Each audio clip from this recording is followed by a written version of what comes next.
very good afternoon, everyone. My Welcome to our webinar, Tally SMB Pulse #Business Nonstop. I am Yusuf Merchant. I'll be your host for the day. So, just we have brought up this session today in association with our two esteemed partner. One is FAME, Financial Accounting Management Education, and Tally Global Software, Tally Global Software Trading LLC, who is a certified gold partner of Tally. So, moving forward, in this world, there are few things beyond our control, like the current pandemic situation, which has certainly impacted the way we used to run our business. However, there are things which are in our hand, like staying update with the right practice to run our business and implement strategies that can help us to sustain well. All right. With this thought, today we'll cover up some important topic in this session, which is ESR, Economic Substance Regulation. The flow of the session will be as follows. The first part of the session will be the presentation on ESR, which will be taken care by CA Jaiprakash Agrawal.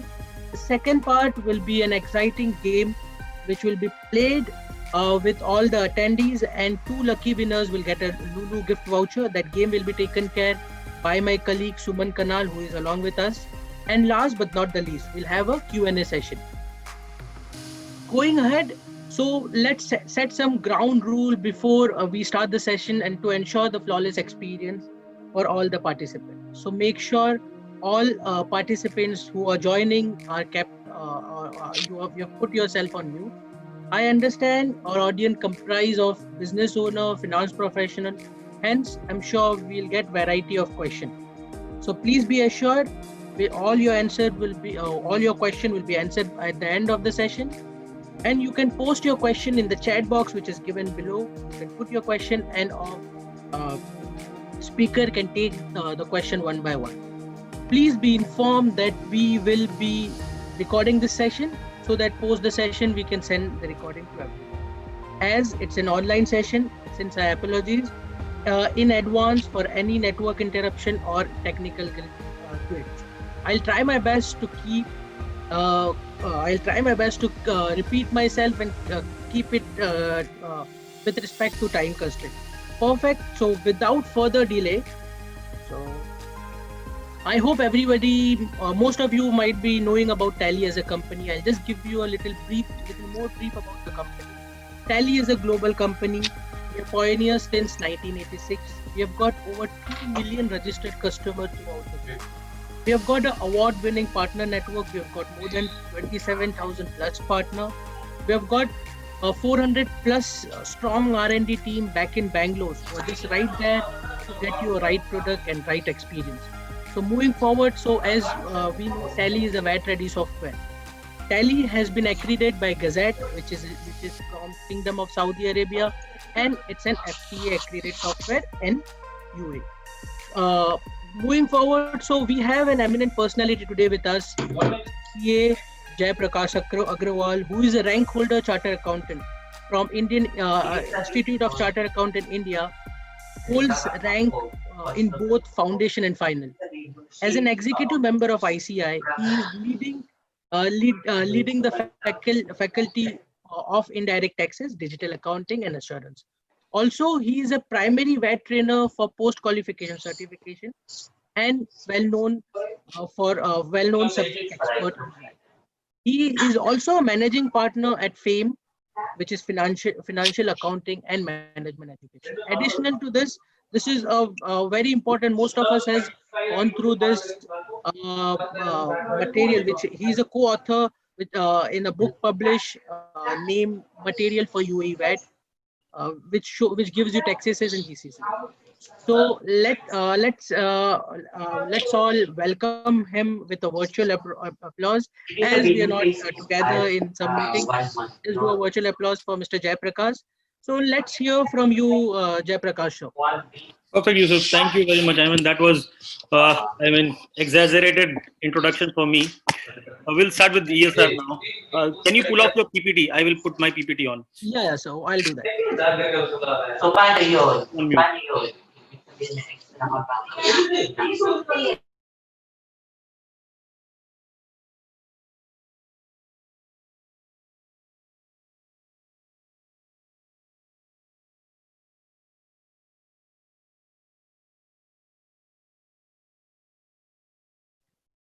Okay. Now I'm audible as well as my PPT is visible. Yes, sir. Loud and clear. Perfect. Okay. Good afternoon, everyone. I can see few hands when I started the session. I can see few hands already there. We will take the question afterwards. Is it a question you want to ask, or is a clarification you want? I'm unmuting the first participant just to understand whether it's a question or whether it's just a clarification. Suman, I'm unmuting you. Unmute yourself. Go ahead. Tell me what exactly your question is. Not the question. If clarification, if question, we'll do it at the end. Suman. Sir, Suman is my colleague, so he might have raised for some other concern. Perfect. So not a problem, sir. Okay, so should we start with the session? I can see few hands. I think this is for questions. We'll first go with the agenda and then we'll come to the Q&A. Perfect. Then. Okay, so what I have done is I have created, we are talking about economic substance regulation. We know the notification date for economic substance regulation is 30th June for most of the authorities. It's a very simple regulation for everyone to understand.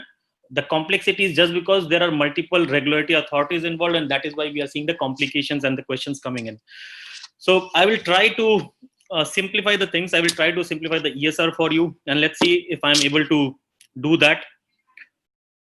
What I have done is I've divided the entire presentation into 5 parts. One is called relevant activities. So what we will discuss is what exactly is covered in ESR, whether every activity is covered or whether there are a set of activities which we need to report under ESR. So we'll see what activities ESR talks about and whether it covers our area. And if it covers our area, yes, ESR is applicable to us and we have to file the notification as well as returns going forward. If it is not covering any of our areas, thank God, we are not required to do one more compliance of ESR, and we can have a relaxed time for some time. Regulatory authority, as I said, ESR, though it's a single law, but since the compliance has been distributed across the region, so we'll see who are the authorities where we have to report and where exactly we need to look into it. Next session will be deep dive. We will try to deep dive into the areas and try to understand whether we have understood relevant activities completely, because my dear friends, till 30th June, you are required to report or you are required to notify whether you are carrying out a relevant activity or not. So we'll deep dive and see whether you understood the concept or not, followed by notification reporting. As I told you at the start, 30th June is the last date for most of the authorities. It's not like for all the authorities, but most of the authorities are closing on 30th June. So we'll see notification part of it. I'll skip reporting right now because obviously returns will come subsequently, and knowing Yusuf, he will again arrange a session for you. And then we'll move on to your Q&A where you will have your specific questions relating to your business or clients, and we'll see how exactly we can do it. Perfect. So this is the agenda. I'm going with the first topic called relevant activities.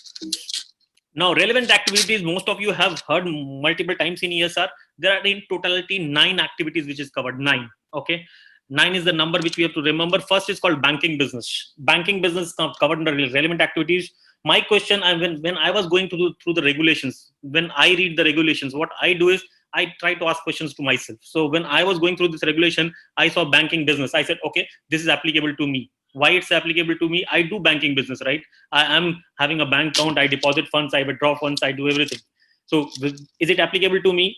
The answer is no. Banking business means the business who is taking deposits from outsiders, who is taking deposits, maintaining funds, issuing loans.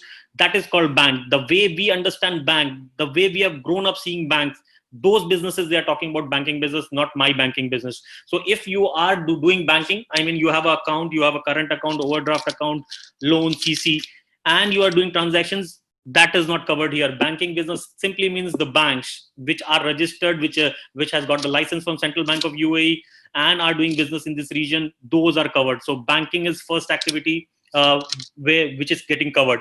So my understanding, I look at the participants list, and according to me, none of you are covered there. So please don't worry. The banking transactions which you do, you are doing as a consumer. You are a user of it, right? But you are not carrying out the business. No one will come and deposit with you 100,000 saying, okay, please keep this bank and give me interest of 10% or 5%. So banking is not your business. We go to the next one, insurance. Insurance, again, you might be having health insurance, general insurance, motor insurance, all these insurance. It's not for you. It's talking about pure insurance companies who are actually giving insurance out, who are actually taking risk, whom you approach and say, okay, I have a claim, please pass that claim. That is called insurance companies. So insurance companies, when I say relevant activity, may not be applicable to most of us. If someone is from insurance business background, yes, it's applicable to you. Otherwise, it's not applicable. The insurance which we take is basically consumer insurance, where we are covering ourselves. We are not providing cover. We are not covering risk, right? So insurance business, the second one. Third is investment fund management. Now, everyone wants to have saving. Everyone wants to have their funds grow. I mean, everyone wants that we don't have to work and our money should grow.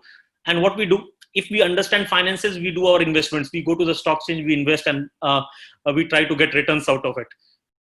Many people go to investment management company. What they say, okay, I'm not an expert. I have my own regular business or a service job to run. I will not be able to handle this investment part of it. I will not be able to take the decisions as the market moves. So they put the money to these investment fund management company and say, okay, this is my money, take it and give me a return, whatever you can, from 12% to 18%, depending on which investment fund you are taking in. So when you are giving this money to the third person who is creating an investment fund management, that is called investment fund management, not your case. If you are managing your own funds, or say, for example, my wife manages my home funds, she will not come under investment fund management, right? It will be basically a recognized investment fund management, which actually takes money from third party, and they are investing in the market and generating returns out of it. They are covered. My understanding, there might be few participants who might be doing these transactions or who might be involved in this business, but maybe as consumer, not as a service renderer. So investment fund management, the third one which is getting covered. Yusuf, do you remember the count which I told you? What is the total count of relevant activities? No, sir. I'll just update, sir. Just to know. It's 9. It's 9. So Yusuf, you are like that student where in the class what we do is we take one student and we try to put all the questions to you. So, yeah, sure. I'll be that student. No problem. Okay. So we talked about 9 activities. We have covered 3. Other 6 to go, right? Shipping business. Next one is shipping business. Shipping business means what?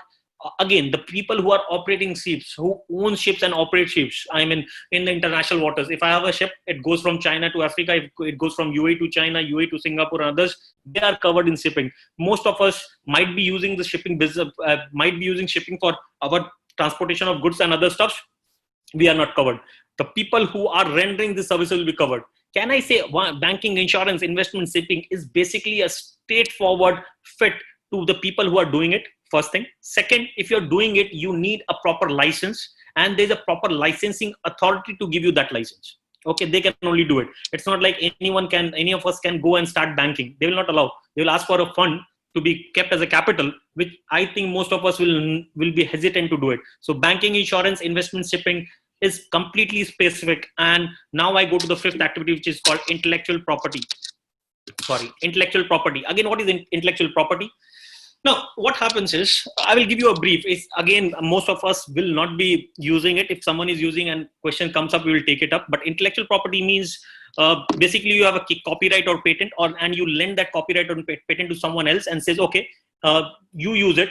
And when you generate a revenue, I want a cut out of it. That is called intellectual property. So you are generating a copyright. Say, for example, I create alphabet A, okay, and I patent it, and it becomes world famous. Says it's associated with Amitabh Bachchan, Amir Khan, and others, and the word A becomes really famous, and someone comes and says, yeah, I want to use this as a logo, and I say, okay, you use it as a logo, but I want 100,000 dirhams a month as royalty. Then it becomes intellectual property. What I have given, I have only given the creation which I have created on the document and said, okay, this is A, and he wants to use it and he's ready to pay me 100,000. Then that becomes intellectual property. Most of us might not be doing it. If someone comes with a question, we'll look into it. So intellectual property is the fifth one. Now I move to the next one, lease finance. Lease finance is basically lending.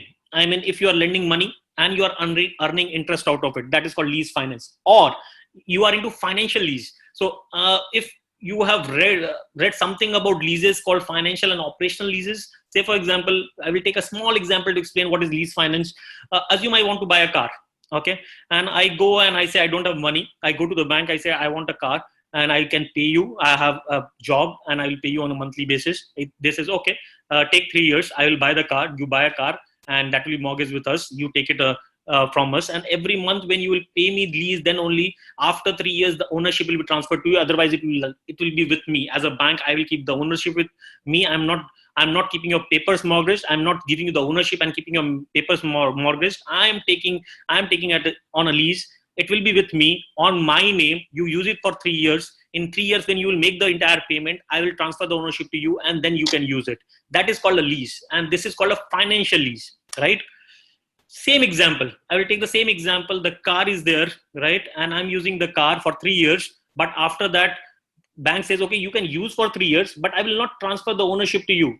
You want to use it, you please just use it. And after 3 years, this is my car. You are done with it. That is called operational lease. So financial lease and operational lease, the difference is transfer of ownership, right? So that is called lease finance. And in lease finance, we are covering two things. One is called loans or financing. Second is called financial lease, right? Operational leases are not covered. We'll discuss and deliberate further on this. I have a slide on lease finance, which I will deliberate with you. Second is called holding company. One second, why I'm facing this issue. Now it's fine. Next one is called holding company. What is holding company business? Normally what we do is we create a company, okay, and we purchase shares of another company and hold it there, right? That is called holding company.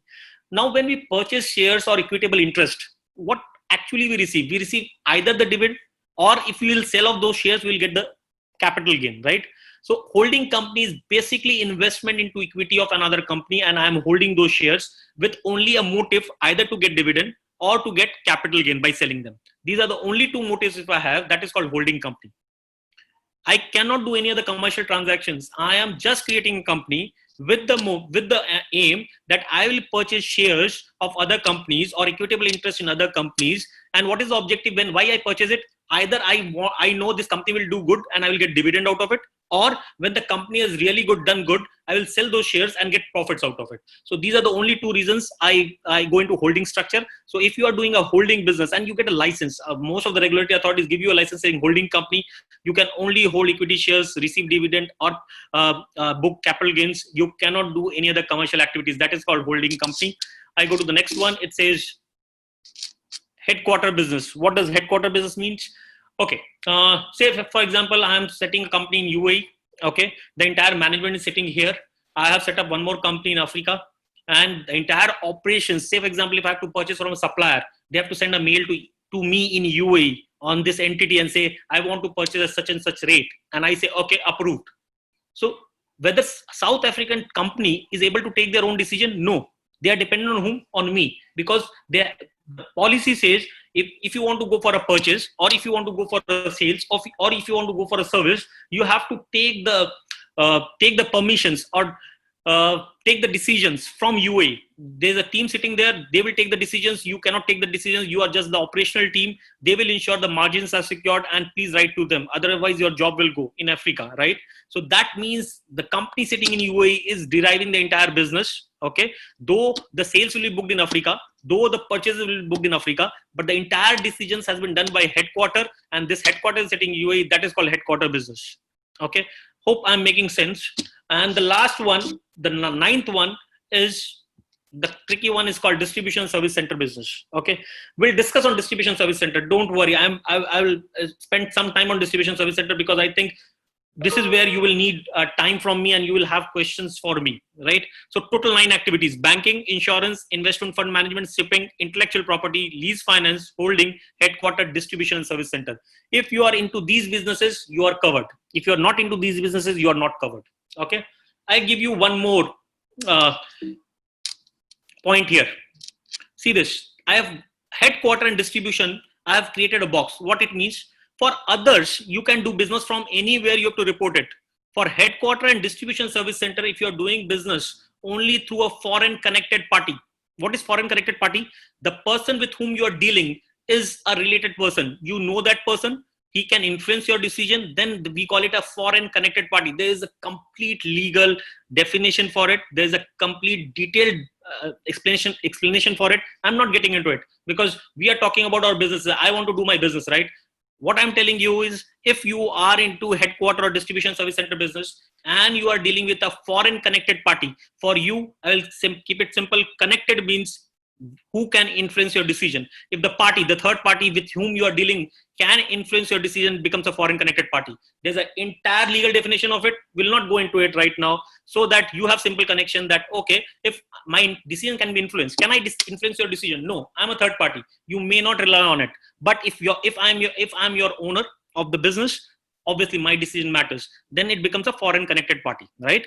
Or a holding company, it becomes a foreign connected party. So for these two, if it's a foreign connected party, then only it will come under relevant activity. If you are into headquarter business and your entire operations is with third party, okay, say for example, I don't know, let's take an example, I don't know Shahrukh Khan, okay, and SRK says, okay, now Red Chilies, you manage the entire decision whether to do this movie, whether to finance this movie or not. I'm sitting in UAE. Do I have a relation with SRK? No, I don't have a relation with SRK, right? But if I'm making a decision sitting here, all decisions are done from here. I am doing a headquarter business, but since he is not related to me, I will not fall under relevant activities. But if I'm giving a loan to SRK or Red Chilies, forget about it, whether it's related party or not. I have to report it. That is the difference. For others, I'm not bothered. If the transaction is there, you have to report it. That is called relevant activity. For these two, if only you are dealing with a foreign connected party, then only you are required to report. Otherwise, you can say, I'm not doing a relevant activity. That is why headquarter and distribution service center, you need to understand. I go to the next one. It says holding company. This holding company means what? Now, right now till 30 June, we are discussing only on notification, right? After that, there's something called returns. When you will go for return filing for economic substance regulations, there's there will be a 3-page report which you have to file with numbers and other stuffs. If you are only into holding company business, the return page which you have to file is simple. If you have filed income tax returns, we say it's a simplified return, ITR 1, and then we say ITR 3 is a complex one, right? Or you have to fill more details. It's simple. It's the same thing. Holding company, your return page will be small if you are doing a holding company. For all others, the return format will be a little lengthy. Maybe 3 pages you have to fill in. So that is why holding company, I'm saying, the compliance is low and you will be able to achieve it. For others, the compliance will be high and the return numbers will be 3 pages or 4 pages you have to fill, right? This is the second one. Now what I have done is I've classified all these 9 activities into 3 zones. I call this as red zone. Why I'm calling red zone?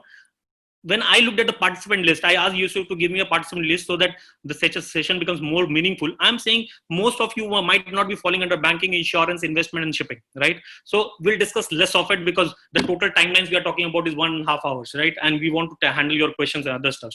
So this is called red zone, that if you have a question, you can directly put me after in the Q&A round, and we'll take that questions on banking, insurance, investment, and shipping. I will not discuss further on it. This zone is called yellow zone, intellectual property. It's a high risk zone. I mean, actually, economic substance, mostly entities fall under intellectual property, and they have to be very cautious if they are falling on intellectual property, how to report ESR, because here the authorities will have their eyes wide open and they will look into intellectual property the moment you report it. So that is why yellow zone. Again, I'm not discussing because I'm not seeing any of the participants here falling under intellectual property. If you fall under it, you can put a question, we'll discuss about it. This is called green zone, where I'll focus more my attention on lease finance, holding company, headquarter, and distribution service center. Okay. So out of total 9 activities, our focus will be 4, which I think will be applicable to you. Other 5, I'm not focusing more on it. I gave you a brief. If you have a question, you can ask me on Q&A. Okay. That makes sense. Perfect. So what I've done is I've told you all the relevant activities. And if you're not doing any of the relevant activities, you're not required to report. Say example, I'll take an example. I have a retail shop down. I have a retail shop in outside my office, and he's doing a transaction. He's also doing activity, right? Whether he falls under it, yes, he falls under distribution and service center. He's giving me a service. But I told you, in distribution and service center, it will only fall if I'm doing with a foreign connected party. Foreign means it should be outside UAE. My retail shop is not doing any transaction with foreign connected party. It will not fall under any of the 9 activities. Okay. Example. Next example, healthcare. Healthcare is only providing healthcare services in the UAE region. Do I fall under anything? This is specific. I'm not falling. Intellectual property, I'm not falling.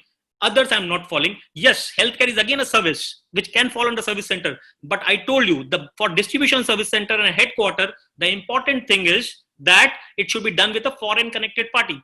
In healthcare, I'm not dealing with any foreign connected party. If I deal with it, then only it will fall. That's why healthcare will go out, right? So this is the example. Now I have covered relevant activities. And if you want, I I prefer Yusuf. Can we take 2 questions? That helps the flow. But please restrict your questions to relevant activity. That will help, right? Sure, Yusuf? sure, sir. Yeah. We'll take the question. If anyone has any question, please raise hand, or you can unmute yourself and you can ask the question. They might not be able to unmute themselves, I guess, because we have stopped that part. 1 second. Okay, now I think you will be able to unmute yourself, but please ask the question relevant to relevant activity, and then we will go to the next part. Hello. Hello. Yeah, my name is Gigi. Hi, Gigi. Yeah, I am into shipping. Okay. In shipping, there is many activities. Normally, that is the normal people first dealing with the freight forwarding company, clearing company, do the customs clearance and freight clearance. Are you the owner of the ship, or are you managing the ships? I mean, are you taking? No, you are not doing it. No, there are multiple activities. First is freight forwarding or clearance. In this case, it is not dealing with means not a direct link with means direct means not an owner of a ship or anything like that. If you are not the owner of the ship, my dear friend, that is why I say either if you are not the owner of the ship and you are not taking any ships on rental and you are operating it, you will not fall under shipping. Shipping, the most important criteria is either you own the ship or you operate the ship. If you are not owning and if you are not operating the ship, you will not fall under shipping. You can be safe. You can say I am not carrying out any relevant activity. Yeah. Secondly, one more doubt. I am owning container, and it is given for lease. Perfect, sir. So for this company, it is going to different GCC countries, and they have agents all these countries. Perfect, sir. So tell me something, whether this container is financial lease or operational lease, whether you give the ownership of the container after the consignment is delivered. No. Then it's an operational lease, right? Yeah. If it's operational lease, it will not come under lease finance. Okay. Hello. Okay. Yes, sir. Go ahead. This is the last question, and then we'll go to the regulatory authorities. Yes, my name is Usman. Okay. I have a company in DMCC, which is related to another company. Another company 100% owned that share. Okay, and this company is in Dubai. The second company. That company, the second company is in Dubai mainland. Okay. Which that company is occur in that system? That company? Occur in that this ESR. Okay, so now, which company you're talking about? Let me again, for the audience to understand the entire question. Company A is there, and company A, the shareholder is company. Yeah, my one company is in DMCC. Okay, the another company is in mainland. Correct, sir. 100% share of DMCC company. I received the email from DMCC. Correct. So can I say, okay, I have a couple of more questions on this, but just for the audience, because your voice has gone very bleak and maybe most of the participants. Okay. So company A is a DMCC company, and this company is completely owned by a mainland company, which is also in UAE. Am I correct? Yes. Perfect. Yes. So this is but that company is not working anything. Only that company have bank there. Okay, and just maintain the fund there.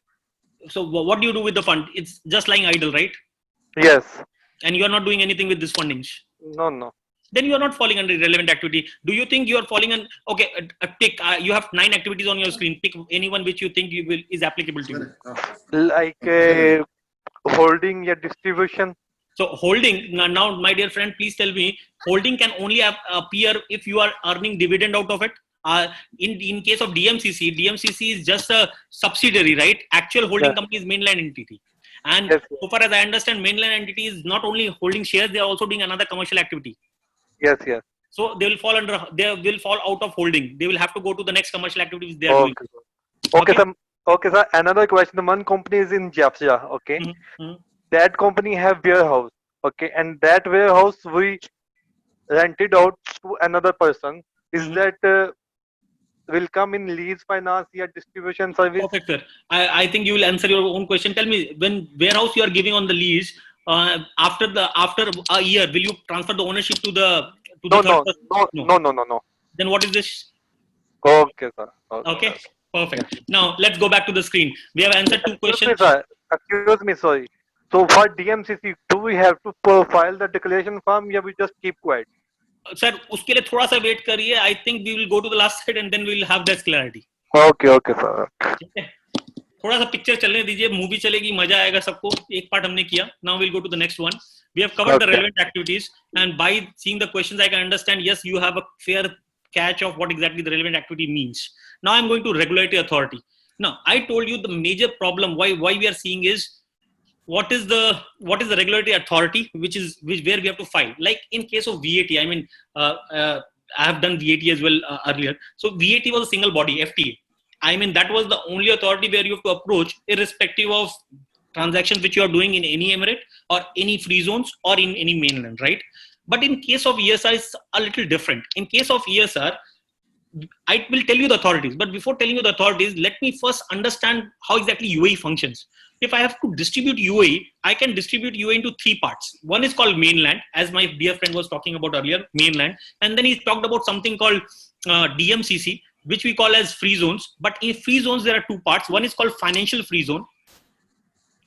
Okay, financial free zone is nothing but Abu Dhabi global market and your DIFC. Okay, and there are free zone, commercial free zones or free zones, which we are talking about DMCC or JAVs and other stuffs. So if you distribute the entire UAE, you will be able to distribute only into three parts. One is called mainland, second is called free zones or commercial free zones, and third is called financial free zones. Entire UAE gets covered into these three zones, right? Nothing is left.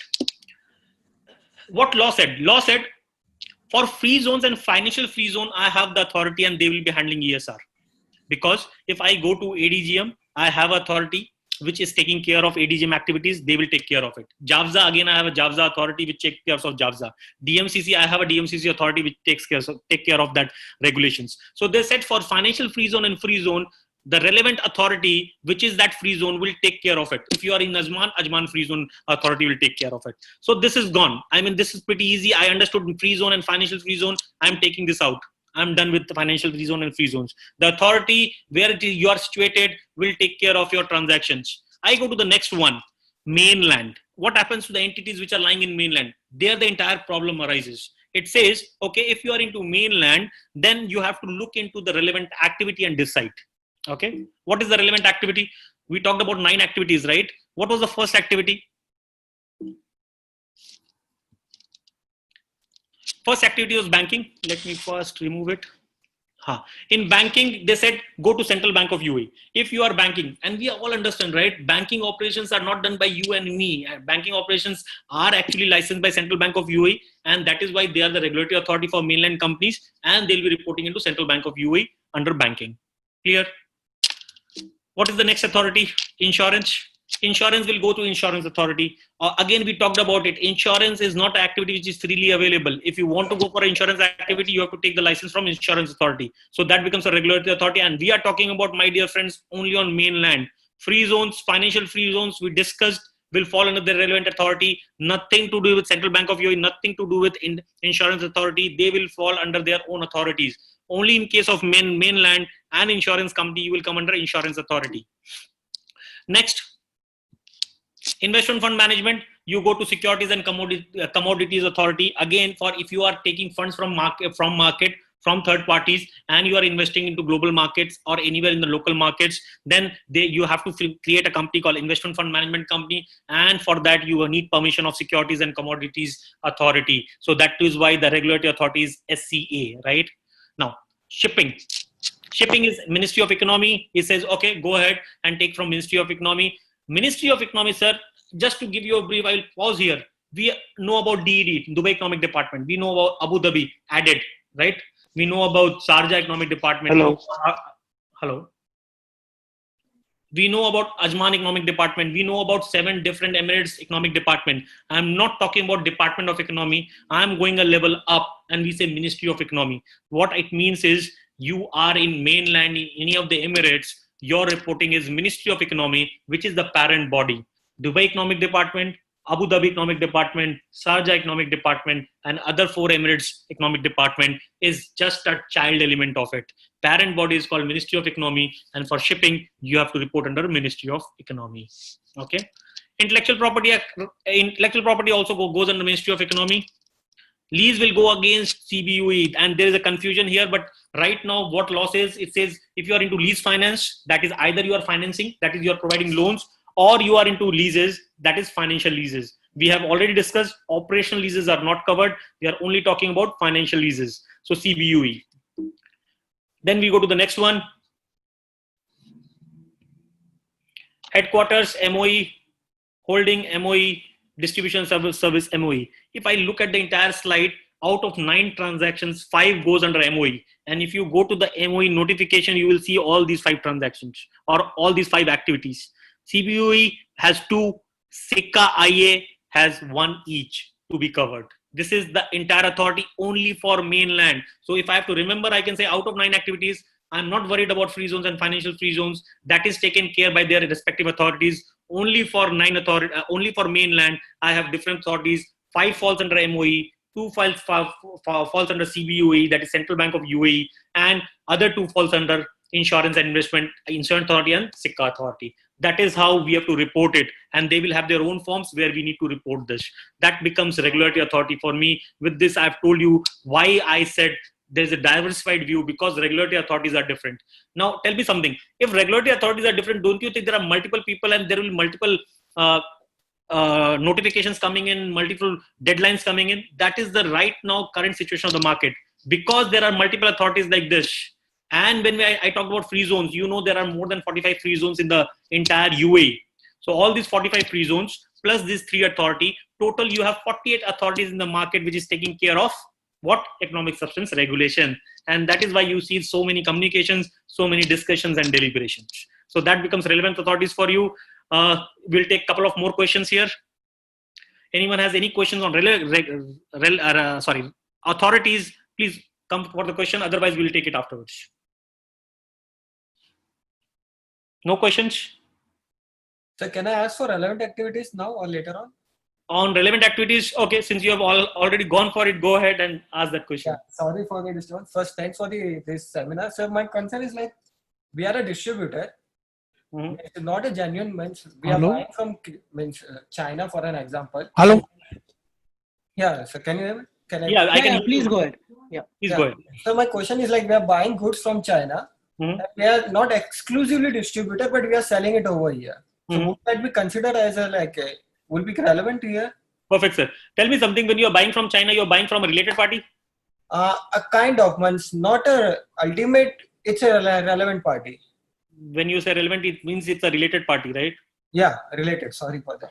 Perfect. And when you are selling it, where you are selling it in the local market? In the mainland. In the mainland. Okay. Then just park this question. I will again visit you after the last slide. I have one slide where I will talk about this thing, right? And after that, if you still your question is unanswered, you can come back on this question. Just to add, okay, we'll later. Hello, sir. Hello, yes. sir. Hi, sir. One This at is a time. Sabin. Go ahead. Hi, sir. This is Sabin. Sabin, go ahead. I want to know, this is a BVI company, offshore BVI company. It will come under this. Sir, tell me something. Offshore BVI company. This offshore company is shareholder is BVI, right? Yeah. Perfect. It's a registered agent in BVI. Registered in BVI is a company. That is fine. But what presence you have in UAE?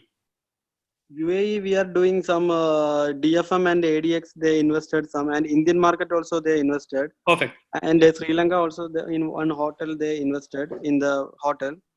So they invested through that offshore company which is in BVI, or they created one more company in UAE and invested? No, they invested through in BVI only. The account opened in account open in UAE also, offshore company account only. Okay. Since this is an offshore company which you have created, that becomes a UAE company with UAE offshore company. It's not BVI. BVI is one company. What you have done is you have created one more offshore company in UAE, and you have to report those numbers because you are investing and you are getting what? I mean, when you invested in these funds, different funds, right? What you are getting out of those funds?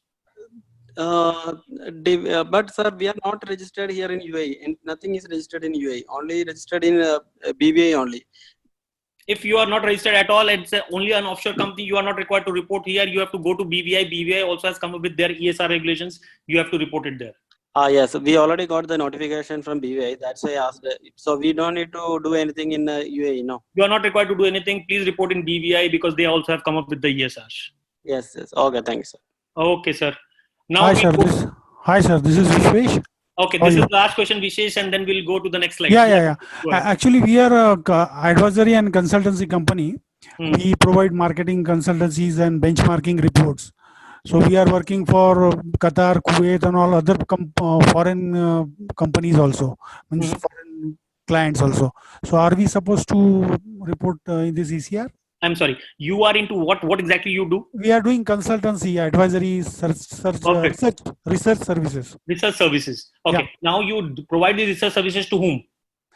We provide services to your local UAE clients and Okay. clients in Kuwait, Qatar, Okay. Oman, Now, Saudi.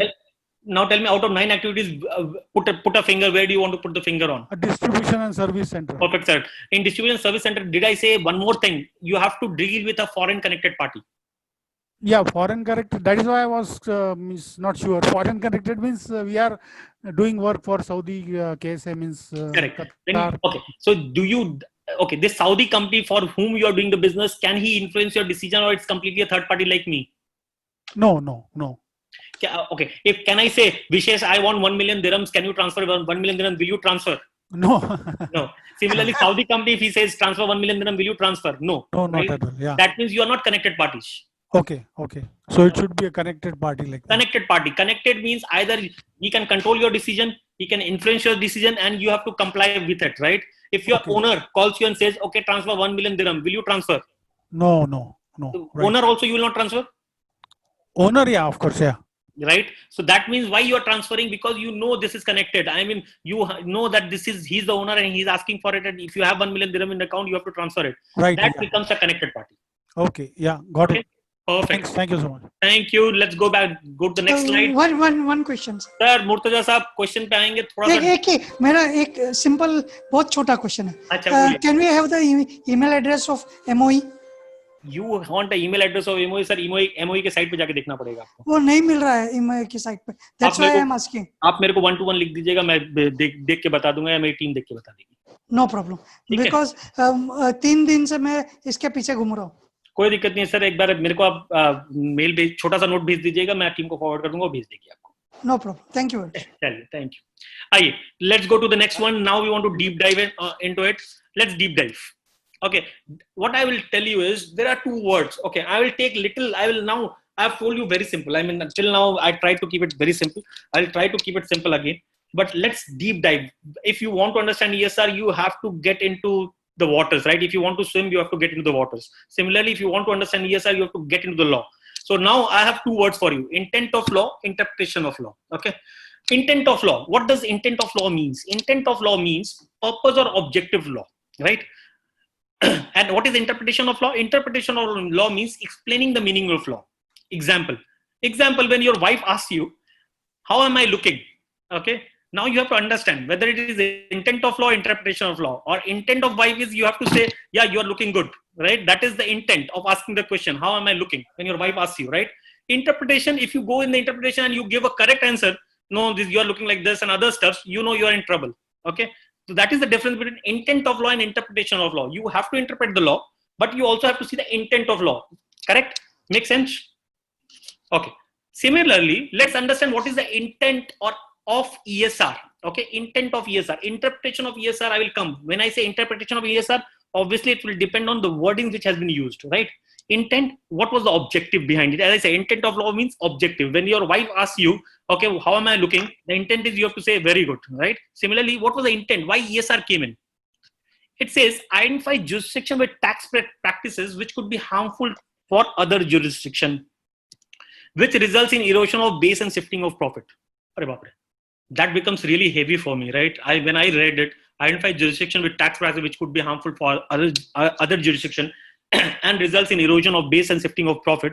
I could not understand it. When I was drafting this slide, I said, okay, if I will tell the audience or my participants that this is what it is, they'll say, okay, it's not making any sense to me. Can you elaborate? So what I said, okay, let's assume these are the two different reasons. Okay, one has tax rate of 30%, can be any reason. We'll not name the reason. Can be a tax rate at 30%. Second one is called tax rate at 10%. That is the land. I mean, this is the law of the land, and law of the land says, okay, if you earning anything in my land, you have to give me 30%. And this land says, okay, you earn anything on my land, you give me 10%. Okay, this is the case scenario to understand what exactly intent of ESR is. Assume I'm doing business in this first country which looks green, everything is greenery there and other stuff. So I'm getting a profit before tax of 10 million. Okay, I get a profit of 10 million. And what I do is, I know, okay, 10 million I have to pay 30%. I took some advisory from the second land. There's some company there. I took some advisory services. And when I took the advisory services, I end up paying 6 million. See, the moment I paid 6 million, it becomes expense for me and income for the next land. Correct? Now, if they are giving me some advisory services on a profit before tax of 10 million and 6 million, they're giving me a expense invoice, obviously what happens is my total tax, I have to pay only at 4 million for 30%. And this 6 million, this company will end up paying 10%. Make sense? Logical? Okay. If this is logical, don't you think I have ended up paying less tax? I'm not saying this is not a legit transaction. This can be a legit transaction. I might be sitting in the second country.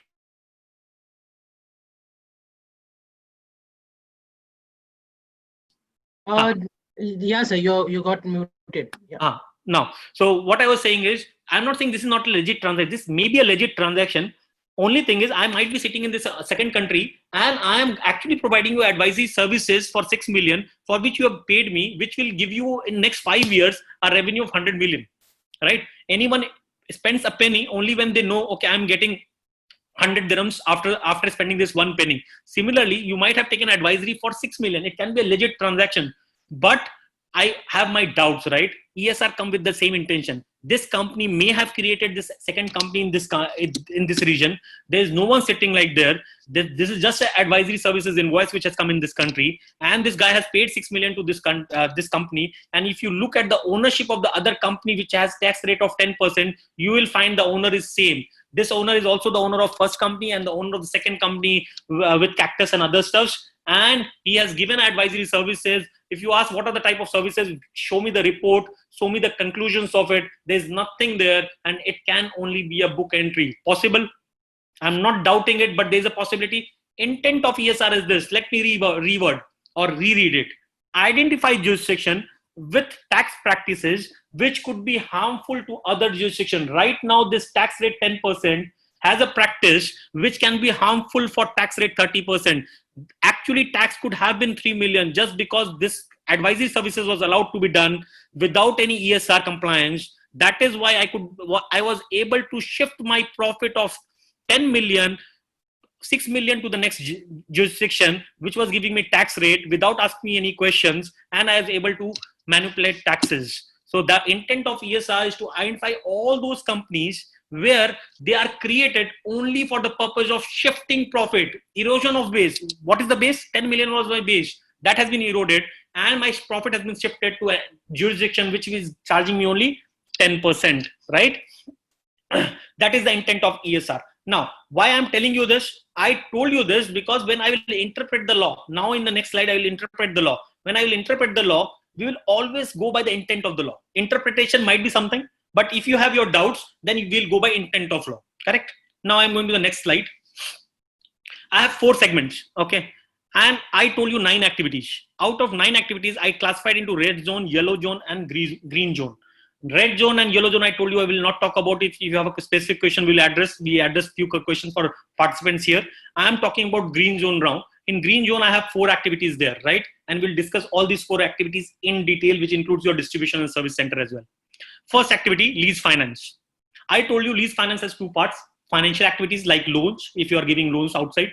Financial leases outside or anywhere. To anyone, if you are giving loan, then you will be covered. Financial leases, as we talked about, some participants asked this question and we discussed at length that any leases where ownership is getting transferred will be covered here, not operational leases, right? Warehouse we talked about. And also for financial activities, if without consideration. Say, for example, I have one more entity, which is my friend's entity, and I give him 100,000 as loan.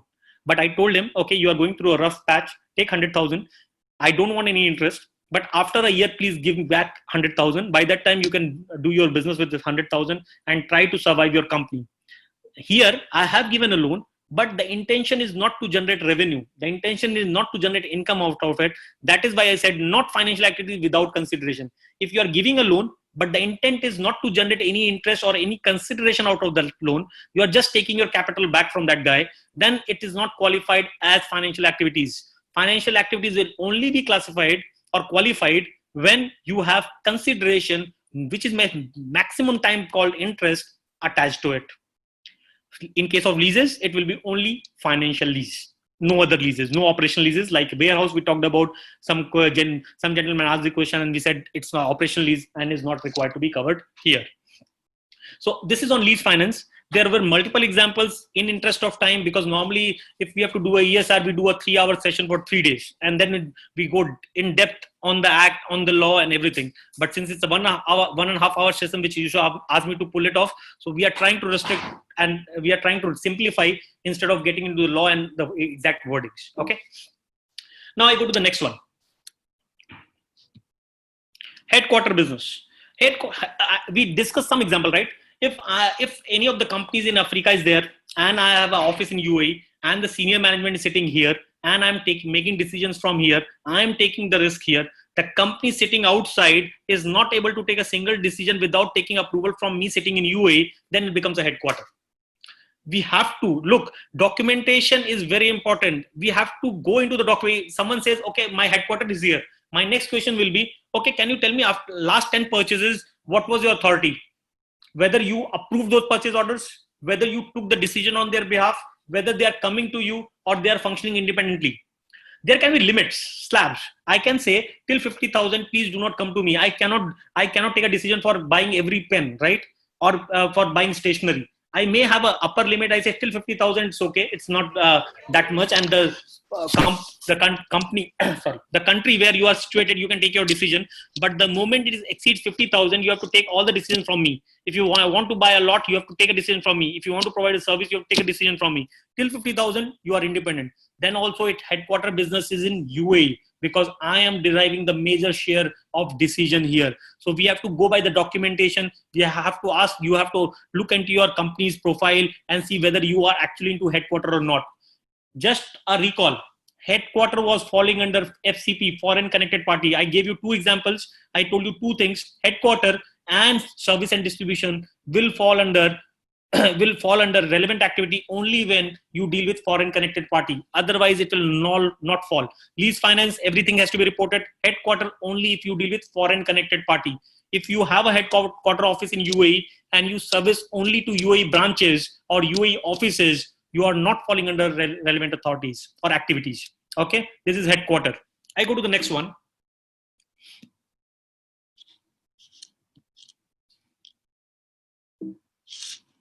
Okay, holding company. We discussed about it. Holding company has only one transaction to do. They can purchase shares or equitable interest in other companies with the intention to earn dividend, or afterwards to sell them and get capital gain. If you do anything other than holding of shares or equitable interest, you will lose the status of holding company. Holding company status will only be granted to you if you are only holding the shares in that company and only income in your P&L is either dividend or capital gain profit or capital gain losses. If you do anything else, you will lose the status of holding company, and you have to consider one activity from other 7 if you are there, other 8 if you are there. Otherwise, you will not fall under it. So holding company, pretty clear, pretty simple. Now I come to the tricky part, and this was the team which everyone was asking. Law says, I'm not saying, law says, distribution service center, I'm talking about distribution right now. Purchasing from FCP. FCP means foreign connected party. Purchasing from FCP and importing and storing and reselling and outside the state. 3 conditions you have to satisfy. I told you something on intent versus interpretation of law. Right now, I'm interpreting the law. Law is pretty clear. It clearly says you have to purchase from FCP, foreign connected party, and import and store and resell outside the state. So if I'm purchasing from a foreign connected party, importing it into UAE, and then reselling outside UAE, then only I fall under distribution. That is the interpretation of law. Correct? What is intent of law? Intent of law is to avoid any shifting of the profits. Okay? Just remember that, and we'll take few examples. I talked about distribution. There's something called service center as well. In case of service center, it says providing services to foreign connected party. So they are not talking about purchases. You do purchase from anywhere, I'm not bothered. But if you are providing services to a foreign connected party, you will fall under service center. Two words are there: distribution center, service center. Distribution center, interpretation of law is purchase from a foreign connected party, import it, store it, and resell to outside party. Then only you will cover the distribution center. That is the interpretation of law, right? And services, anytime you do dealing with a foreign connected party, you have to report it. So headquarter and service, only foreign connected party. Lease, finance, and holding, we discussed about it. These are the 4 relevant activities which is getting covered. Now tell me, is there a possibility I purchase from a foreign connected party? Okay, I know this party from India and I'm purchasing at 10 million. Okay, actually I can sell that item at 50 million, actual transaction, actual price at which it can be sold in the global market at 50 million. But what I do is I take it at 10 million. And then after 10 million, when I purchase it, I say, okay, this shipment will go from China directly to Africa. And in Africa, it will be sold at 50 million. Don't you think I purchase at 10 million, though this China party or China, I could have, and it's a foreign connected party. I told you purchasing from a foreign connected party. So the moment I'm purchasing from China and I'm saying it's a foreign connected party and I'm purchasing for 10 million, I'm not bringing it, I'm not importing into UAE. I'm sending directly to Africa and I'm selling at 50 million. Though I have given you a condition that it can be sold directly also by at 50 million, there's no restrictions into it. Don't you think the intent of law was stopping this? I have parked 40 million profit into UAE. Though China could have reported 50 million directly, and it's a foreign connected party, what I have done is I have made a purchase of 10 million. The goods has gone from one party of China to another party of Africa. But since I was doing this transaction, I parked 40 million here. I'm not saying this is satisfying all the 3 conditions. As per interpretation of law, you have to satisfy all the 3 conditions. But the moment you are doing it, I'll go by intent of law. Intent of law is, no, sir, the moment you purchase from foreign connected party and it can be established that you have parked the profits here, only for the sense of parking it, then there is a problem. So you have to report those transactions. Again, the same example. Let me take one more example. I purchased from China at 10 million. Okay. And then again, I'm selling it within UAE at 50 million. Though this party in China can also sell at 50 million. I'm not talking about 10 and 12 million. I'm talking about 50 million. You can directly sell at 50 million. I'm buying it. My margins are very high, 40% margins. Think about it. What I'm saying here is, even if you purchase from outside party, bring it to UAE and selling locally in the market in UAE, and the difference is this huge, 10 to 50 million. Don't you think the intent of law was to stop these transactions and it will be covered? Though interpretation of law is different. Interpretation says you have to satisfy 3 conditions: purchase, import, and resell outside UAE. I'm not satisfying all the 3 conditions. Though I'm saying you are not satisfying, please report those transactions. Why? Because of the intent of law. And that is the reason, my dear friends, I told you about intent versus interpretation. Intent is to stop those transactions, so you should report it. Interpretation, if you go only by interpretation, you are right. You should not report high sea sales. You should not report local sales, which you are purchasing from a foreign connected party. Okay. Deep dive I'm done with. I can take a couple of more questions on this.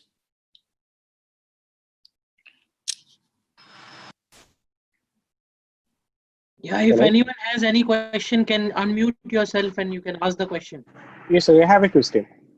Yes, Yeah, sir. My name is Rohit. I'm calling on behalf of Mediserve. We have a company registered in Umal Quain Free Trade Zone.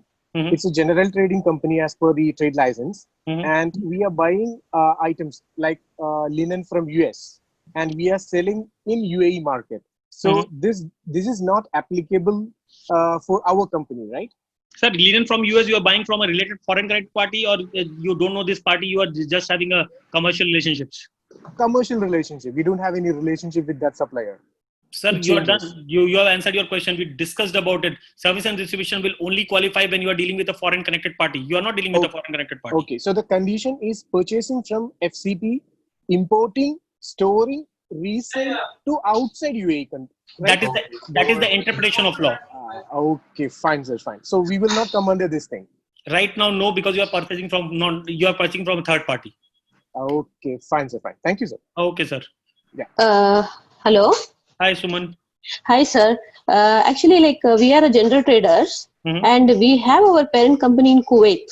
But we are entirely a different companies. We are not having any, purchase, like we are not purchasing anything from them. We are purchasing from third parties completely. But only thing is we have certain clients which is registered under Kuwait's name. As a parent company, it is registered under their name, and we are doing all the operations for them. Like we are procuring materials on behalf of Kuwait office, and we are selling to our clients. You got it? I understood, but let's have two or three questions from you, and then we'll have the clear picture. So you have said, okay, you are not dealing with your foreign parent body which is in Kuwait. You are purchasing from third parties, but you are purchasing on behalf of these related parties which is sitting in Kuwait, which are registered in Kuwait. You purchase from third parties and you give them those items, right? We give to our client only. We are selling to our client, but only the thing is, invoice will be raised under Kuwait's name, and even purchase order will be given by our client on Kuwait's name only, because it is registered. But you are purchasing only with the third parties, right? Only with the third parties. Yeah, we are not purchasing anything from our related company. No problem. You are not falling under ESR. Okay, sir. Understood. Thank you. And one more thing, sir. This is done. And what we are doing is, since this is indirect things, right? Like we are doing on behalf of Kuwait things and all. So for internal purpose, what we are doing is, we are raising invoice to our Kuwait office. That is where the problem is. That is where the problem is. The moment you are saying it, then it's not a purchase on third party. You might be negotiating with the third party. Then the way you have documented the structure is, you are saying I'm purchasing from my own company. No, not purchasing. It's selling to my company. Selling to my related company. Okay. If you're selling to your related company, and if you can justify that the entire purchase is from third party and only I'm selling to my related party, right? There's no problem. Problem will be only when you're purchasing from a foreign client party, then only you can play on the profits and the margins. If you're purchasing from third party, playing on margins is difficult. Okay, I understood, sir. This is done. And one more thing, sir. As I told you, it is registered under Kuwait's name, our clients, entire clients. So they are also transferring the payment to Kuwait. So we are not getting any payments directly. So that is the reason Kuwait is transferring to us any operational for funds, anything they are transferring to us. I do not see a challenge with ESR, but do ensure that you are taking a letter from your customers, rather from your supplier, saying, okay, their liability which is due to you has been settled off. Because I'm not talking about ESR, but going forward, you have to ensure that since liability is in your name and it is being paid by other companies, the court might take a different view that your liability is unpaid. No, sir. My point is, sir, we are Kuwait is given a letter, they made a letter. We have made internal letter, they are giving us a loan from Kuwait to Dubai. And are you charging? Are they charging interest to you? No. And have you given some loan to anyone else? No, nothing. Nothing, madam. Only from Kuwait to Dubai. That's it. From Dubai, there is nothing. You don't fall under ESR. You have no intention to generate any revenues just to park it in UAE. You are not falling under ESR. Okay, sir. Thank you so much. Thank you. Hello. Can I ask one question? Yeah, this is the last question we'll take, and then we'll go to the notification reporting. Thank you very much. Please. Thank you.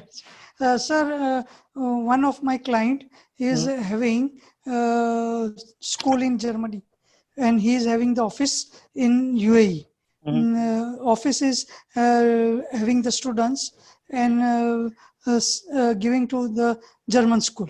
So ESR notification is required, I think, because they are doing services to giving services to the head office, that is Germany, right? Sir, you have understood the entire ESR. And happy to see you have understood the ESR. Yes, you have to report notification because you are falling under service center. You are providing services of, referral services to this Germany-based company. Yes. Thank you very much. Excuse me. Good evening, Mr. Jay. Good evening. We are a foodstuff company, and our is a parent company in Dubai.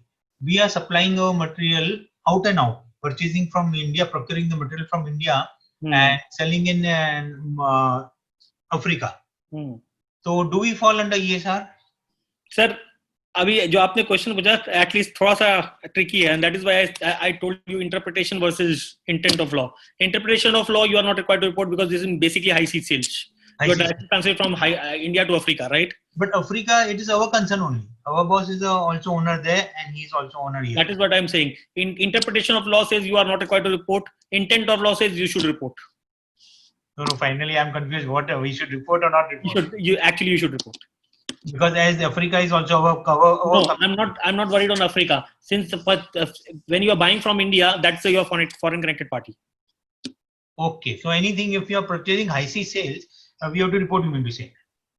My take will be report under intention of law. Interpretation, if you go strictly by interpretation, the way the law has been written, you are not required to report. But my suggestion will be take a cautious approach. You don't have anything to hide, report those numbers. Okay. Thanks a lot. Shukran. Hi, sir.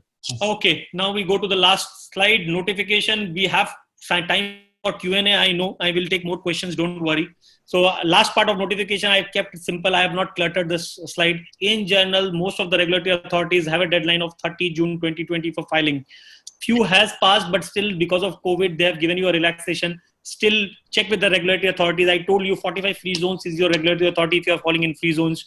3 regulatory authorities for mainland. Check your dates. You have to file by 30th of June your notifications. The period which we are talking about here, we are only talking about the period which ended on 31st December 2019.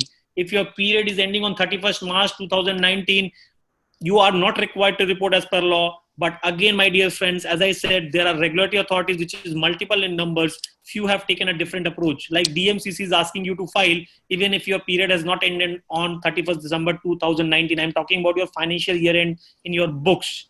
Okay. So logically, by law, it says 30 June is the last date for filing, 31st December. Another date will come if your period is ending on 31st March or 30 June, right? Another date will come from the ministry. But right now, please check with your relevant authority. Like example I've given you, DMCC has asked all the entities which has been registered prior to 31st December 2019, whether their financial year is ending on 31st December or not, to file the notification. So that is based on authority. Intent of the law is 31st December only covered. After that, not. We are not talking about 2020 transactions till now. In your case, if your year is ending on 31st March 20, as I said, the licensee may file the notification by 30th June, but at its own discretion. It's not compulsion. Also, in parallel, please check with your regulatory authority. If your year is ending on 30 June 2020, is not recommended at all, because right now we are sitting on 30 June. Until as the period closes, law says after your year has ended, then only you will get 12 months to file the notification and the return. So since your period has not ended or year has not ended, you do not require to comply with anything. So if your period year ending is 30 June, relax, you will get a second deadline, second date, and then you can file your notification and subsequently followed by return. With this, I am done with all my slides. Over to you, Yusuf. You want to play some games? You want to make someone lucky today? Go ahead.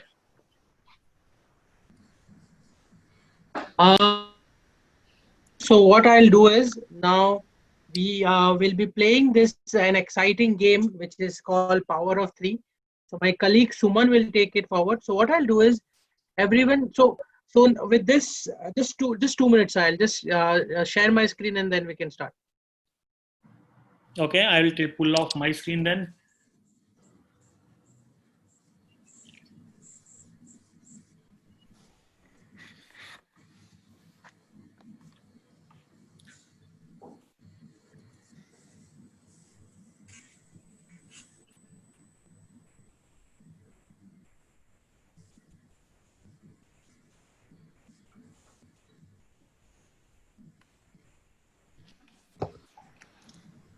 Hello.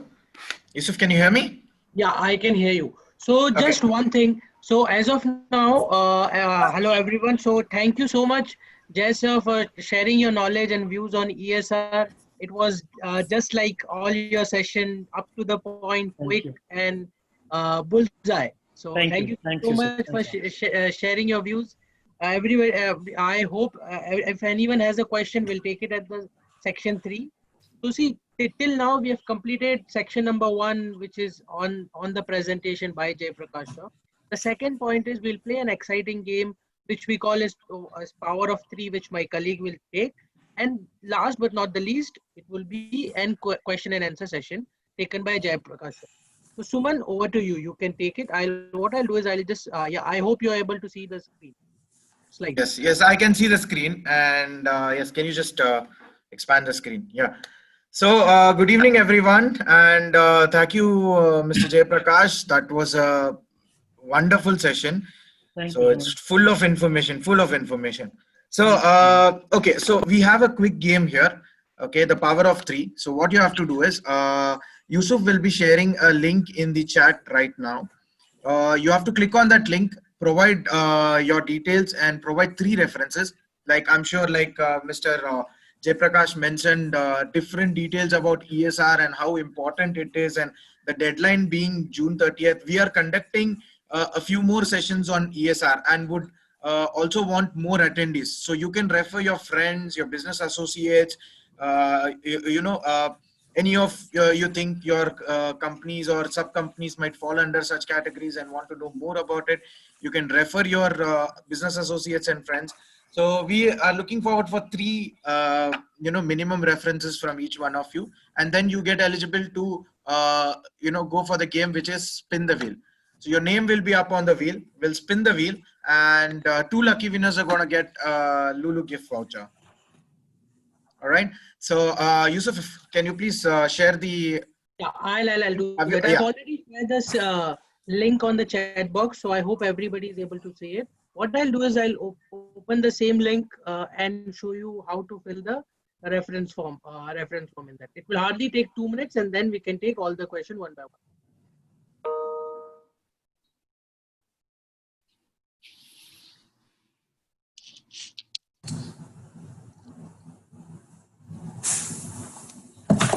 Now you will be able to see. So what you have to do is you have to just go to this form. The moment you click on the chat, you will find a link which I have sent. With this, it will open a form like this. You just have to write, say Yusuf, then my mobile number 05 something, your organization name, I'll write Tally. Then when I go down, so you have to rate the session and then references. How you have to give a reference, say if I'm giving a reference of Suman, and if I write Suman's mobile number, then Yusuf is eligible for the lucky draw. Likewise, if you give more than 2, you get into the lucky draw. So I'll request everyone to please fill the form. It won't take more time. It takes 2 minutes only. So please start filling the form and just click on submit. We'll get the response.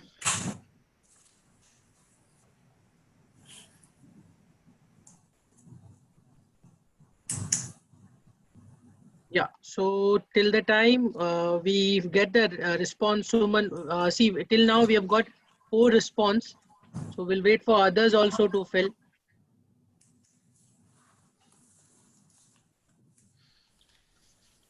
All right. So I request everybody to provide as many. You can just take your phones out and you can check who might want such sessions, who might be, who might be in requirement of such sessions, or who might feel lucky to get some sessions like this. And yes, we will reach out to each one of them and invite them in the coming sessions. Today is 22nd, 30th is the deadline. Correct me if I'm wrong, Mr. Jayaprakash, and I don't think so the dates are going to extend as well. So, yes, you're right. 30th will be the last date. All right. Thank you, Mr. Jayaprakash. Okay. So we'll take a quick 3 minutes break while everybody is filling in the feedback, and then we'll move to the Q&A session, and the forum will be open for any question and answers for today's session. Perfect. So we'll wait if people are filling the reference form. So we'll also prepare the wheel of the winner. Till the time, if anybody has a question, start typing on the chat box so that we can take it accordingly. No, Yusuf, what I will suggest is let them raise their hands on the screen itself. Not there is a button called raise hand. So please start raising your hand instead of putting on chat. We'll not be able to see all the chats. So if you are raising hand, we'll take the questions there.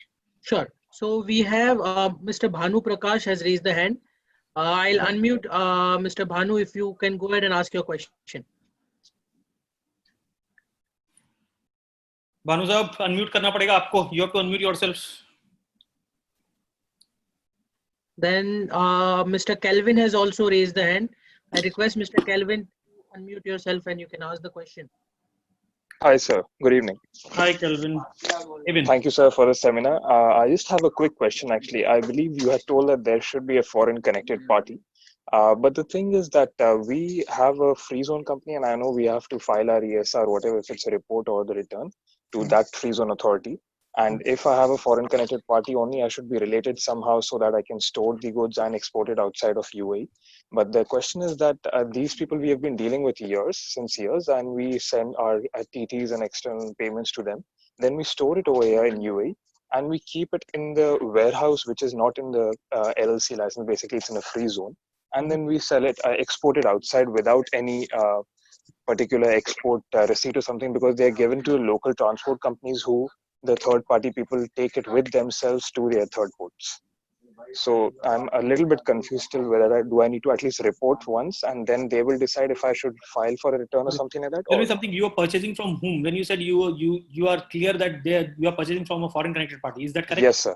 Yes, sir. So if you are purchasing from a foreign connected party, if you go by my example, I said 6 million service charges or advisory services can be genuine. Yes. He has actually Yes. taken services which will generate 100 million, right? And Yes. the way you have explained the entire scenario, my assumption is you are doing a legit transaction, right? Yes, sir. So I deal in textiles, so I don't have services, but yes, distribution is somewhat where I might fall in. Correct. You are falling under distribution. I understand. I was connecting the example with your case. So in Yes, sir. your case also, if you are purchasing from foreign connected party and the margins you are saying is, I mean, I'm actually purchasing it. I have my own staff here, and I actually, the way you said, you have a warehouse which is a leased warehouse, outsourced warehouse. We are keeping the, you are keeping the stuff, and then you are finding the buyer. You are finding the buyer, not your party. You find the buyer, and then you send it off, right? Yes, sir, that's right. So in your case, you will fall under ESR, but you will also pass ESR test. So when you file your return for ESR, you will pass your test. You will say, okay, I have a legit business. And they will say, okay, then it's fine. I'm not required to do anything, Kevin. I'm just seeing your records. This is fine. Please continue doing it for next year also. So that will go on for year on year, but you will report it and you will also pass the ESR test. So no worries on that. So I do need to file for an ESR. That you should file for it. Okay, just to so eliminate this. the doubt. All right. So this is a yearly thing, or should we file it somewhere on the Ministry of Economy or Finance website, or with the report? Perfect. So currently, since you said you are with one of the free zones, you have to file with one of the free zones. The latest update last week, Ministry of Finance is coming with a single portal sign-on for filing of the returns. All right. Okay. So I have basically a warehouse in my free zone, and I have the main company in the LLC. So I need to file a report for both the companies separately in their authorities, right? Yes. For now, yes. All right. Perfect. Thank you, sir. Thanks. Thank you, Kevin. Okay. Now we have the next Amit Kumar. I'm unmuting Amit. Amit, you have to unmute yourself. Hello. Yeah, Amit, go ahead. Hi, sir. Hello. Sir, my question is for shipping services. The company is providing ship inspection, ship survey, flag registration, and crew management. The company doesn't own any ship. I'm sorry. Can you repeat what exactly you are doing? The company is providing ship inspection, ship survey, flag registration, and crew management. You are not into shipping services for sure. Okay. Go ahead. That's all. That's we don't own any ship. Look, for shipping, if you want to fall under shipping, you have to do the shipping business either by owning the ship or by operating the ship. Okay. You are not doing anything, right? At max, what you can do is you please check at the service center level whether you are providing these services to any foreign connected party. If you are not providing, you are not falling under ESR. Only file the notification, you are done. My maximum clients are in outside UAE. But these outside UAE ones are your related ones, connected ones, or it's completely third party? No, not connected ones. Perfect, sir. You are not. You just need to file notification saying I'm not carrying out any relevant activity. Okay. Thank you. Thank you very much. Thank you, Mr. Anil. Go ahead. Yeah. Good afternoon, sir. How are you? I am good. How are you? Yeah, fine, sir. Sir, we are doing Tally sales and support and computer. There's preferred sales and sales, and the local purchase and local selling and doing the service. And one time only on Saudi sales support we did. That's it. And we have to notify. Perfect. Tell me, in 2019, we are talking about 2019. In 2019, did you do the Saudi support? No. Not. And Saudi is also a third party support, or it was a related party support? Real party. That is only small amount, 2,500 dirhams. That's it. Do you hold any stake in Tally? Sorry. Do you hold any stake shares in Tally? No. Nothing, right? No. Why you are concerned, sir? You are not doing anything. You are dealing locally. You are dealing with completely third parties. All are your third parties. You don't have any connections with Tally other than commercial relationships. You should not be worried. You just file your notification saying I'm not carrying out any relevant activity. Okay. Thank you, sir. Okay. Thank you, sir. Thank you. Mr. Joseph, go ahead. Good evening, sir. Good evening. Sir, we are dealing in design consultancy services. Mm-hmm. We have an office in Saudi and Manila who are supporting us for carrying out these works. Mm-hmm. Whereas the client base is entirely different. They are based in the GCC and local as well. In this case, do we have to file the ESR notification? Look, ESR notification has to be filed by everyone for now, right?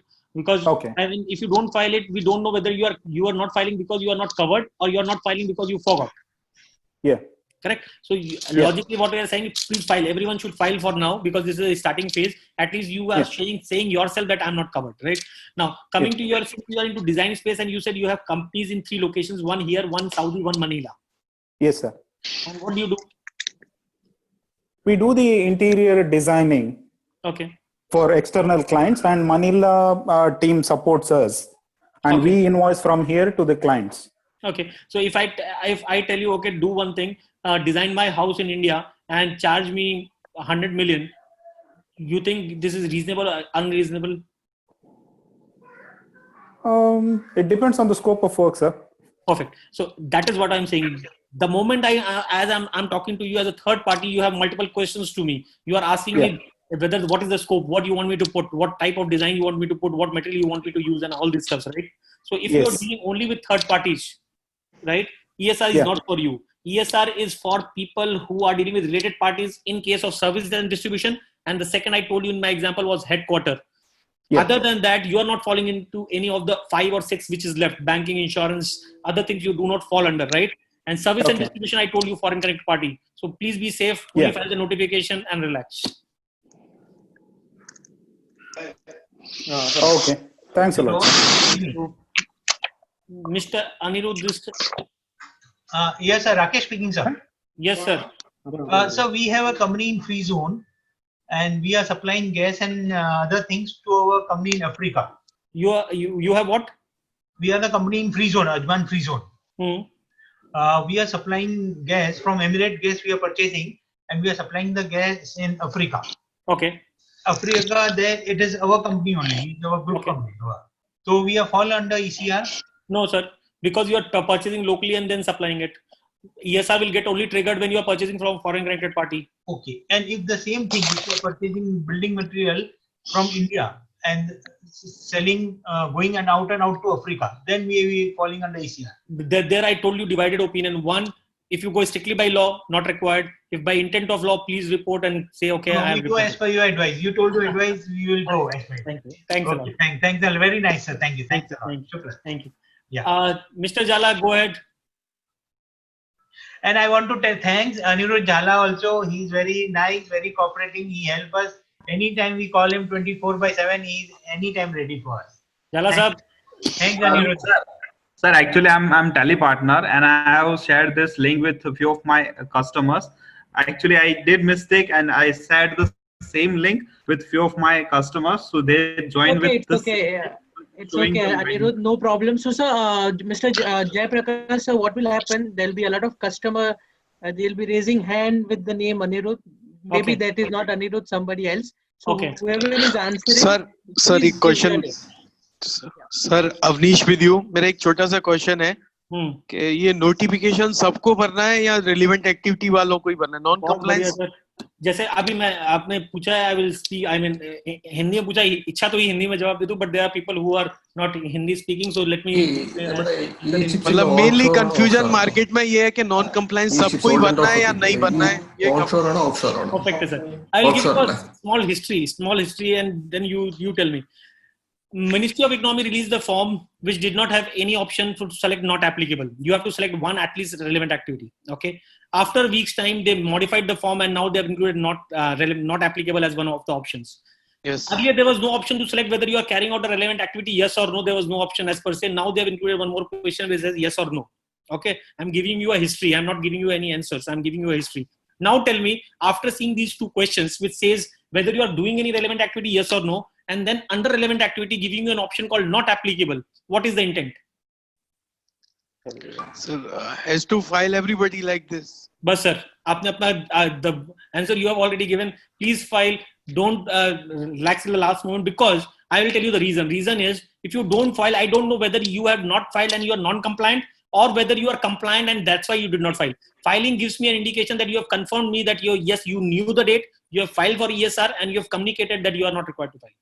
Thank you, sir. Thank you so much. Thank you, Ji. Thank you. Thanks a lot. Sir, good evening, sir. Sir? 2 minutes, Jai sir, I'll intervene in I'll intervene for a while, sir. Sure. I'll request others to please fill the reference, because we have received 20 response. So this feedback and references are very important. It will help your friends, colleague, and it will help us a lot. And you can give us the feedback so we can take other session like same. So I request others also to please go in the chat box, click the link, and please fill the reference form. Thank you. So we can take another question, sir. No problem. No problem, sir. Go ahead. Hello. Yes, please. Hello. Yes, please. Go ahead. Go ahead. Sir, Santosh here, sir. Good evening. Good evening. Sir, we are in insulation field, insulation cladding, and also trading, and also we are having ship repair center also. Okay. So we are directly importing goods from India, China, and Europe and all, and we are selling locally, and also we are, as well as we are exporting also. Do we come under ESR? Sir, you are purchasing from India, China, Africa with connected parties or completely third parties? We are directly importing, sir. Directly importing from supplier. Importing from third parties. These parties you know completely. You have a relation. Yeah, we know completely. Yeah, we know completely, and we are making transfer through our bank account. Knowing completely means one can be a commercial knowing. You now know Jai Prakash Agarwal. You know, okay, he's a consultant. He knows about. No, sir. We are directly from the company only. From their company, we are importing. Okay, this company is, I mean, from where you are importing China and Africa, my understanding right now is completely third party. They are not related to you in any way. Is that correct? Not related to me. Only we are our supplier. That's all. They are own supplier. That is what I was asking. So you are not required to do any ESR. I mean, you are required to file the notification, but you are not falling under ESR because you are dealing only with the only dealing with the third parties and not foreign connected parties. Okay, so we need not to file the returns at all. No? You have to file the notification. Return may not be required. Notification is required to be filed. Okay. Okay, fine. Hello, sir. Yes, sir. Hello. Noor Saab, ek baar rukiega. Yes. We have some hands right now. Let me first go there. Mr. Khyati Pujara or Miss Khyati Pujara, you will not be able to answer your question because you are only raising hand and you don't have the mic. So please enable your mic. I am going to Madhu first and then I will go to Noor. Madhu, go ahead. Yes, Mr. Agarwal. Our license is of a restaurant with catering services, commercial license. The parent license is with Truckies and the branch is under DED. We don't have any transaction with a foreign connected party. So we are not coming under ESR. Now this notification not applicable, which has to be filed, it has to be filed with Ministry of Economy or with our license authority. What is your license authority you said? Truckies. The main one is with Truckies. Where is exactly your restaurant is situated right now? International City. International City. International City has not been declared as a free zone. It's not a part of free zone. So you have to file with Ministry of Economy. All right. Thank you. Okay. But I love the way you were confident saying, okay, restaurant business, I'm not falling under ESR. I love that. Yeah, no, we don't have any such transaction at all. So good. Okay. Okay, Mr. Noor, अब आपकी बारी है. Please go ahead. हाँ sir. Good afternoon, sir. Good afternoon. हाँ sir, ये मेरा company है, इसमें BVI में रजिस्टर्ड है और यहाँ जबलली में भी उनका लाइसेंस है. ओके. उनका एक्टिविटी जो है कैटरिंग का है, कैटरिंग का एक्टिविटी है. मोस्टली उनका बिजनेस जो है आउट ऑफ यूएई में होता है. कभी कभी इस लास्ट ईयर ओनली यहाँ से थोड़ा बिजनेस हुआ है. तो हमको इनको नोटिफिकेशन तो करना, हर एक को तो करना लाजमी है. तो रिटर्न भी करना इनको लाजमी है. नहीं, आपने जो बताया कि इन्होंने कुछ बिजनेस किया था, क्या नेचर का बिजनेस किया था? कैटरिंग बिजनेस है. कैटरिंग बिजनेस किया था, तो उसमें क्या किया था आपने? यहाँ से इनवॉइस रेज करके भेज दिया था कस्टमर को? हाँ, कस्टमर को इधर से ये किया था, सप्लाई किया था, होटल्स को, होटल इंडस्ट्रीज को कैटरिंग किया था उन्होंने। अच्छा, तो लेकिन आपने सर्विसेज प्रोवाइड नहीं की थी? हाँ, सर्विस प्रोवाइड किया इधर लोकल में। आपने लोकल प्रोवाइड किया ना सर्विस? सर्विस तो आपने लोकली प्रोवाइड की कि नहीं की?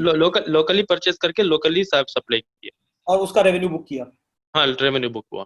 कोई दिक्कत नहीं है सर। आप जब बता रहे हो कि लोकली किया और ये लोकल पार्टी से ट्रांजैक्शन किया, अच्छा ठीक है, हाँ कोई दिक्कत नहीं, आप ये सर में नहीं आएंगे सर, क्योंकि आपने लोकल पार्टी से ट्रांजैक्शन किया है।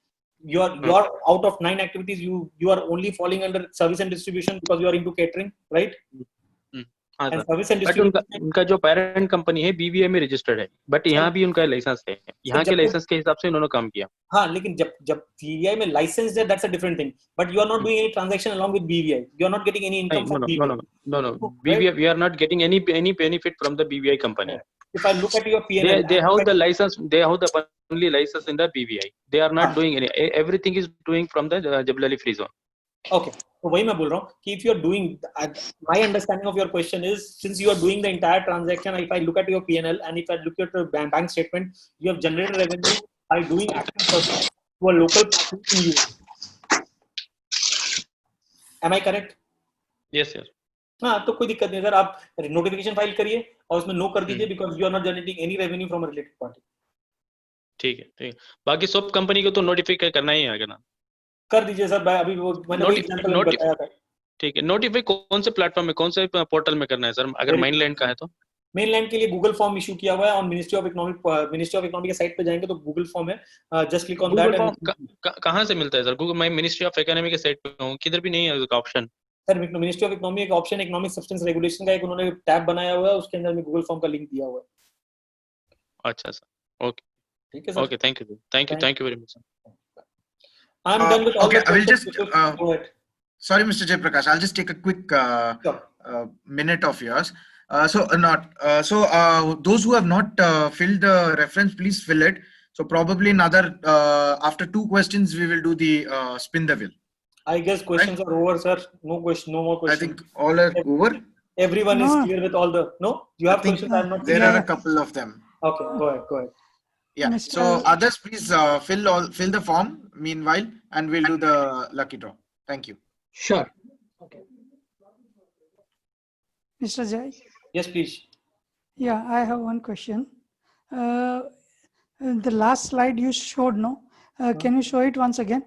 Because I just wanted to know that my client registered, had a trade license last year only, 2019. So is he qualified for ESR? नहीं, वही मैंने बोला सर, Murtaza साहब, what you have to check is you are talking about this client, where exactly this client is registered, which regulatory authority. वो regulatory authority क्या बोल रही है उसको आपको चेक करना पड़ेगा। हाँ, तो मेनलैंड में है रेगुलेटरी अथॉरिटी, मैं चेक करूँ उन लोग को फोन करके? हाँ, नहीं, ईमेल करके? नहीं, अगर आप मेनलैंड बता रहे तो मैं आंसर बता देता हूँ। मेनलैंड है तो I can tell you, mainland if your company is registered in 2019 with your year ending on 31 December 2019, एक तो 19 इनकॉर्पोरेट हुआ कि नहीं मेरे को फर्क नहीं पड़ता, if your year period is ending on 31 December 2019 then you have to file for the CSR as on 30 June. And if it is not ending on 31st December 2019, no, then you have to wait for another notification to come in and then that notification you have to file. Okay. Thank you very much. No problem, sir. Any other questions? Are we good? Everyone is clear with ESR? Perfect. That good to see so many happy. Very helpful session, sir. No problem, sir. बहुत अच्छा session था. Thank you, really sir. appreciate. Thank you, sir. Sir मैंने भी बहुत session attend किए हैं, लेकिन आपका जैसा एनर्जेटिक सेशन और क्विक रिप्लाई नहीं मिला है. Thank you sir. Thank you, sir. Thank you. Thank you so much, Jay sir. Really, it was very nice. We got a lot of information and it was useful. Thank you. To raise our hands. Thank you, Rakesh ji. Hello? Yes, hello. Yes. Yes, madam, you can go ahead and ask the question. Yes. Here we have company in DMCC. Okay. And our company since 2012, and we are buying goods from here, and we ship it, most of it, to Iraq. So we are buying from the local market, and we ship it to Iraq. Are we should report to ESR? Sir, okay, you are purchasing locally, right? Yes, yes. You are purchasing locally, and you remember the slide which we talked about in Yes, service yes. and distribution? Yes. So what do you think? I think we don't have to report to ESR. Perfect, sir. You have banged on. You have given the correct answer. You are not required to report, but you have to file the notification saying, okay, I'm not carrying out any relevant activity. Okay. Thank you very much. Thank you for your explanation. Thank you. Thank you. Okay, so Suman, over to you. So, sir, we have answered most of the question. So what we'll do is we'll take the next slide. We'll just give a little background about the Suman. So this session was made successful by our esteemed partner Tally Global Software. So some of the attendees are the existing customer of Tally Global Software. So thank you so much, Tally Global, for inviting your customers and for this session. Suman, over to you. You can take it. So thank you so much, Jaiprakash ji. Thank you so much, Yusuf. So Tally Global, they are our esteemed gold partner here in UAE. They are also distributors in Tanzania, in India, in in UAE. They are gold partners, right? So basically, they have been playing a vital role in the implementation of Tally and its services across the different geographies.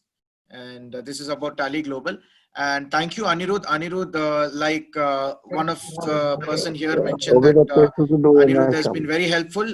Yes, Anirudh, you have been very helpful, and you have organized such a beautiful session for a lot of people, and they've all got some insightful information from Mr. Jaiprakash. So on to you, Yusuf. We can run the spin wheel and see who's the winner today.